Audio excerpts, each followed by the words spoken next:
చాలా మంది అంటే యేసు ప్రభు ఎప్పుడో చనిపోయాడండి, ఆయన రక్తం కారిస్తే మనకు రక్షణ ఎలా వస్తుందండి? ఫ్రీడమ్ ఫైటర్స్ స్వతంత్రాన్ని తీసుకొచ్చినప్పుడు మనం లేము, మనం పుట్టలేదు, కానీ వాళ్ళు తెచ్చిన ఆ ఫ్రీడమ్ ఇప్పటికీ ఇంకా రాబోయే దినాల్లో కూడా మన భారతదేశ పౌరులందరూ అనుభవిస్తున్నారు. అలాగే యేసు ప్రభు 2000 సంవత్సరాల క్రితం మనం లేకపోయినా ఆయన తీసుకొచ్చిన ఫ్రీడమ్ ఈ రోజు మనం అనుభవిస్తున్నాం. యేసు రక్తము ద్వారా విడుదల, సమాధానం కలుగుతుంది. ఒక అతను అంటాడు, ఎర్రని రక్తం కదా యేసు రక్తం మిమ్మల్ని తెల్లగా ఎలా మారుస్తుందండి? రెండు సోపుతో తెల్ల బట్ట ఉతికితే మురికైపోయిన తెల్ల షర్ట్లన్నీ కూడా ఉతికారు అనుకోండి, బ్లూగా ఉన్న సోపు బ్లూగా మార్చట్లా, అది వైట్ గా మారుస్తుంది. ఎర్రగా ఉన్న యేసు రక్తము ఎర్రగా మార్చదు, తెల్లని ఉన్ని వలె మన హృదయాలు మార్చివేస్తుంది.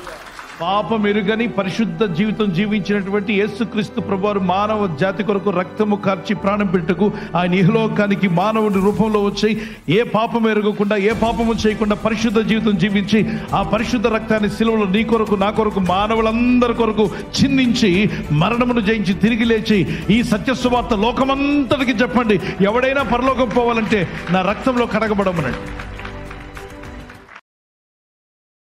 Download ShareChat.